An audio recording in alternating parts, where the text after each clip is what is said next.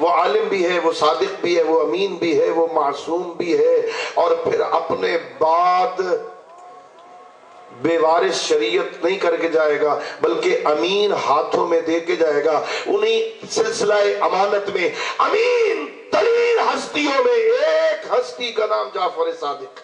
اللہم صلی علی محمد وآل محمد. جشن منا رہے ہیں آپ پیغمبر گرامی اسلام کی ولادت کا بھی، آپ جشن منا رہے ہیں پیغمبر گرامی اسلام کے اس جانشین حضرت امام جعفر صادق علیہ السلام کا بھی.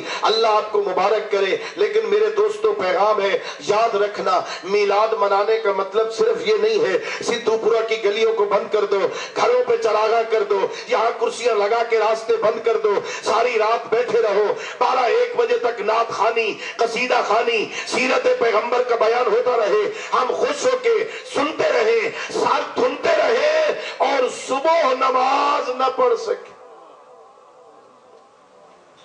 ایسے میلاد کا کوئی فائدہ نہیں ہے. میلاد کا فائدہ یہ ہے پیغمبر گرامی اسلام ہمارے لیے اسوہ حسنہ ہے، پیغمبر گرامی اسلام ہمارے لیے نمونہ عمل ہے. ہاں جب وہ تمہیں مسجد میں بلائیں، جب وہاں تمہیں وہ دیکھنا چاہیں وہاں نظر آؤ. ایک میسج دے رہا ہوں میں، شاید پہنچے، اور یہ فرمان ہے آپ کے اور میرے چوتھے امام حضرت امام زین العابدین علیہ السلام کا. اللہم صلی علی محمد وآل محمد. پچھلے تو خیر ویسے بھی تھکے ہوئے ہیں، یہ اگلے جو بیٹھے ہو ذرا مجھے بتاؤ، یہ سدھو پورے میں لوگ بیمار ہوتے ہیں؟ ہاں جی بیمار ہوتے ہیں نا، ہوتے ہیں نا. جب یہ بندہ بیمار ہو تو اسے کہاں لے جاتے ہیں؟ ڈاکٹر کے پاس. اگر ڈاکٹر تشخیص دے کہ خدا نخواستہ آپ کو شوگر کا مرض لاحق ہے، زندگی چاہتے ہو تو آج کے بعد میٹھا نہیں کھانا، چھوڑ دو گے یا نہیں؟ چھوڑ دیں گے. ہاں یہ میٹھا کھانا حلال ہے یا حرام؟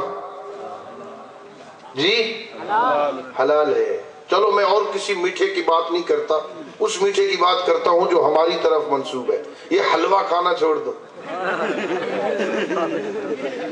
چھوڑ دیں گے یا نہیں چھوڑ دیں گے؟ کتنے علماء نے، کتنے مولوی بیچارے بدنام ہیں، کھاتے تھوڑا ہے بدنام زیادہ ہے. چھوڑ دیں گے یعنی ڈاکٹر کہے اگر زندگی چاہتا ہے چھوڑ دے میٹھا کھانا. ڈاکٹر کہے آپ کا بلڈ پریشر ہائی ہو رہا ہے، آج کے بعد نمک نہیں کھانا، چھوڑ دو گے یا نہیں؟ نمک کھانا حلال ہے یا حرام؟ ڈاکٹر کہے آپ کو ہارٹ کا پرابلم ہے، آج کے بعد گھی نہیں کھانا، چھوڑ دو گے یا نہیں؟ چھوڑ دیں گے. اب سنیے تیرا اور میرا چوتھا امام کیا فرماتا ہے، ہمیں سبق کیا سیکھنا ہے ان میلاد کے جشنوں سے. میرا اور آپ کا چوتھا امام فرماتا ہے مجھے تعجب ہے ان بندوں پر جو طبیب کے کہنے پر، حکیم کے کہنے پر، ڈاکٹر کے کہنے پر حلال چھوڑ دیتے ہیں، اللہ کے کہنے پہ حرام نہیں چھوڑتے. تعجب ہے، ڈاکٹر کے کہنے پہ حلال چھوڑ دیا، اللہ کے کہنے پہ حرام. یہ جو ڈاکٹر نے تشخیص دی ہے اس میں غلطی ہو سکتی ہے نہیں؟ یا سدھو پورہ کے ڈاکٹر بھی معصوم ہیں، ان سے غلطی نہیں ہو سکتی؟ ہو سکتی ہے نا. وہ جو چیک کر رہا ہے اس مشین کے ذریعے سے کہ اس کو شوگر ہے، ہو سکتا ہے وہ پوائنٹ زیادہ شو کر رہی ہو مشین، کم ہو شوگر، مشین خراب ہو گئی ہو. وہ جس سے بلڈ پریشر کو چیک کر رہا ہے ہو سکتا ہے وہ آلہ خراب ہو گیا ہو. وہ جس سے ECG کر رہا ہے لیبارٹری اٹینڈنٹ سے اشتباہ ہو جائے اور وہ غلط رپورٹ دے دے کہ ہارٹ کا پرابلم ہے، ہارٹ کا مسئلہ ہی کوئی نہ ہو، وہ کوئی اور بیماری ہو، یہ غلط رپورٹ دے دے. بھائی جس کی تشخیص میں غلطی کا احتمال ہے اس کے کہنے پہ حلال چھوڑ دیا. اور جو معصوموں کا خالق ہے، ماشاءاللہ، جہاں غلطی کا کوئی احتمال نہیں ہے اس کے کہنے پہ حرام نہیں چھوڑتے، پھر بھی کہتے ہیں ہم اللہ کے بندے. مرضیاں اپنی مرضیاں، حرام چھوڑتے نہیں اللہ کے کہنے. رشوت بھی لیتے ہیں، کمیشن بھی لیتے ہیں، داڑیاں بھی منڈواتے ہیں، حرام بھی کھاتے ہیں. دسترخوان پہ کبھی سوچا ہی نہیں کبھی کہ یہ جو دسترخوان پہ کھانا سجا ہے یہ میرا ہے یا کسی فقیر کا.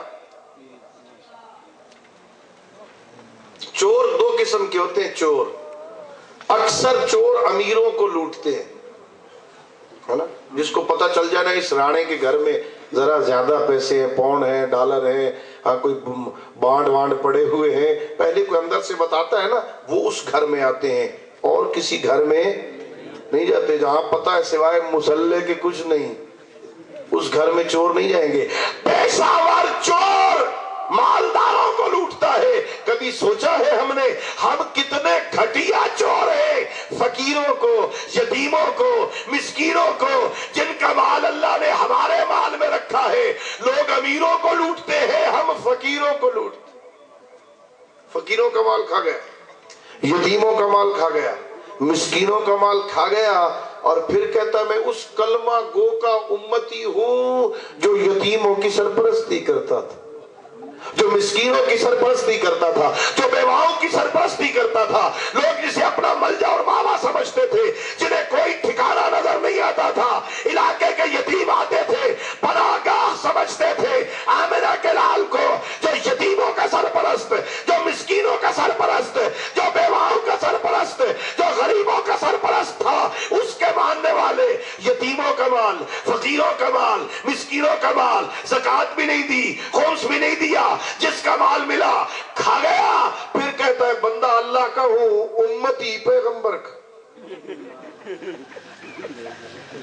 نہیں۔ میرے دوست اپنے کردار کو سمجھو، اپنی زندگی کے شب و روز کو سمجھو۔ میلاد رسول منانے کا مطلب، میلاد امام جعفر صادق علیہ السلام کو منانے کا مقصد یہ ہے ہم ان کی سیرت کو سمجھیں، ہم ان کے کردار کو سمجھیں، ہم ان کے افعال کو سمجھیں، ہم اپنے اوپر لاگو کرنے کی کوشش کریں۔ مانا سچے کو ہے جھوٹ نہ بولا کر، مانا امین کو ہے تو خیانت نہ کیا کر۔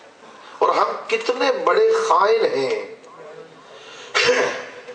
مجھے نہیں پتا یہاں کے ماحول کا، میں تو ایسے کبھی کبھی مزاحن کہہ دیتا ہوں، لیکن میں چونکہ لاہور میں رہتا ہوں، آپ بتائیں ذرا اگر میں 1 کلو دودھ روٹین میں لینا چاہوں، ایک مرتبہ تو ویسے آ جاؤں بھئی دودھ چاہیے تو آپ تو ذرا خالص دیں گے، اب قبلہ صاحب آ گئے ہیں تو ذرا اس میں تو ملاوٹ نہیں ہونی چاہیے نا۔ ہاں لیکن یہ جو بازار میں مل رہا ہے خالص دودھ ملتا ہے سیدھو یہ بازار میں جو بک رہا ہے، 1 پاؤ دودھ کے بھی امین نہیں ہم مسلمان۔ یہ جو 2 چھٹاک دال بیچ رہا ہے وہ صحیح تول کے دے رہا ہے؟ یہ کبھی پتی کے بارے میں سوچو نا، کتنا رنگ چڑھاتے ہیں اس پر۔ بھائی ہم کتنے ہیں امین ہے مسلمان، کلمہ گو ہے امین پیغمبر کے، ہم دودھ میں بھی امین نہیں، 1 چھٹاک تولنے میں امین نہیں۔ ہمیں قرآن تو کہتا ہے خبردار آپ تول میں کمی بیشی نہ کرنا، محمد عربی کے کلمہ گو ہو، تمہارا کردار کیسا ہونا چاہیے۔ ہمیں میلاد منانے کا مقصد یہ ہے ہمارے سامنے سیرت ہو، ہمارا کردار ایسا ہو۔ امام صادق فرماتے ہیں اتنا اچھا کردار بنا لوگ تجھے دیکھ کر مجھے دعا دے، لوگ کہ مرحبا یا جعفر ابن محمد، مرحبا کتنے اچھے تیرے ہیں ریت، کتنی تیری اچھی ریت ہے، کتنے اچھے تیرے ماننے والے۔ کردار اتنا اچھا ہو، ہمارے افعال اچھے ہو، ہماری سیرت اتنی اچھی ہو، ہم جس محلے میں رہیں، جس شہر میں رہیں، جس گلی میں رہیں، مولا متقیان کہتے ہیں اس طرح زندگی گزار لوگ تجھے نہ پا کے تیرے دیدار کے مشتاق۔ 2 دن ہو گئے رانا صاحب کو نہیں دیکھا، 2 دن ہو گئے حاجی صاحب نظر نہیں آئے، 4 دن ہو گئے راجپوت صاحب فلاں نظر نہیں آئے۔ اور اگر کردار گندا ہو 2-4 دن نظر نہ آئے، محلے والے دعا کریں اللہ کرے ہفتہ اور بھی نظر نہ ہاں ظاہر ایسا کردار محمد عربی کے امتی کا نہیں ہونا چاہیے۔ ہمارا کردار اچھا ہونا چاہیے، ہمارے افعال اچھے ہونے چاہیے، گھر میں ماحول اچھا بناؤ، سیرت پیغمبر کے جشن اور یہ میلاد منانے کا مطلب ہے اپنی بیٹیوں کو بتاؤ ہاں ہم نے جس کو اپنا نبی مانا ہے نا، جس کی رسالت کا کلمہ پڑھا ہے نا، اللہ نے اسے ایک بیٹی دی تھی جس کا نام فاطمہ تھا، اس کا کردار دیکھ اپنے کردار کو سنوار۔ گھر میں نماز پڑھ، یہ جو جنات گھر میں آتے ہیں نا، مجھے نہیں پتا مولانا نصرت صاحب کے پاس آپ رابطہ کرتے ہیں کہ نہیں کرتے، ہمارے ہاں تو اکثر فون ہوتے ہیں، اکثر رابطے ہوتے ہیں، قبلہ گھر میں جنات آ گئے ہیں، گھر میں کالا علم آ گیا ہے، بچے کو رشتہ داروں نہیں، زیادہ رشتہ دار شریک ہے نا، تعویذ ڈال دیے، برباد کر دیا ہے۔ یہ تعویذ، یہ جادو، یہ کالا علم اس گھر میں آتا ہے جس گھر میں نور قرآن نہ ہو۔ اللہ نے پیغمبر کو معجزے عطا کیے تھے، بڑے معجزے دیے تھے پیغمبر کو، اتنے معجزے ہیں جو شمار نہیں کیے جا سکتے۔ اور یہ کتنی بڑی بات ہے، نباتات میں، جمادات میں، حیوانات میں، انسانوں میں، زمین پر، آسمان کے معجزے بھی دکھائے پیغمبر نے۔ پتھر سخت ہوتا ہے، یہ معجزہ تھا دست نبوت کا، اس کے ہاتھوں پہ سنگریزے بھی آئے تو کلمہ پڑھے۔ نباتات، لوگ آتے تھے، اے محمد عربی آپ نے نبوت کا دعویٰ کیا نا، اس درخت کو بلاؤ، درخت اگر تیرے پاس چل کے آ جائے ہم مان جائیں گے۔ پیغمبر کہا کرتے تھے میں بلاؤں گا، درخت آ جائے گا، تم نہیں مانو گے۔ پھر پیغمبر اسے بلاتے، پورا درخت اپنی جڑوں سمیت بارگاہ نبوت میں آ جاتا۔ پیغمبر گرامی اسلام بیٹھے ہیں، ایک بجو، یہ جانور ہے، ایک بجو دوڑتا ہوا جا رہا تھا۔ مکہ کے مشرک کہتے ہیں دعویٰ جو کیا ہے نا، اسے بلا، اگر تیرے پاس آ جائے، تیری نبوت کا کلمہ پڑھ دے، تیری صداقت کی گواہی دے دے، ہم مان جائیں گے۔ پیغمبر نے کہا بجو آ جائے گا تم نہیں مانو گے۔ پیغمبر کرام اسلام نے حکم دیا، وہ بجو جہاں تھا وہیں اپنے قدموں کو روکا، واپس دوڑتا ہوا آیا، بارگاہ نبوت میں آیا، فصیح عربی میں کہتے ہیں السلام علیکہ یا رسول اللہ، اشہد انک رسول اللہ، میں گواہی دیتا ہوں تو رسول ہے، میں گواہی دیتا ہوں تو رسول ہے، میرا سلام ہو تم پر اللہ کے رسول۔ کتنے بڑے معجزے نباتات میں، جمادات میں، حیوانات میں، انسانوں میں، آسمانوں پر۔ وہ کہتے تھے جادوگر ہے، جادو کا اثر زمین پہ ہوتا ہے، آسمان پہ نہیں ہوتا، کہ چاند کے دو ٹکڑے کر، چاند کے دو ٹکڑے کر کے بھی دکھائے۔ ہاں جا کے اس پہاڑ پر کھڑے ہو کے چاند کے دو ٹکڑے کر کے بھی دکھائے۔ جنہوں نے نہیں ماننا تھا نہیں مانے۔ اللہ نے بہت سارے معجزے دیے، لیکن سب سے بڑا معجزہ جسے معجزہ خالدہ کہتے ہیں وہ ہے قرآن مقدس۔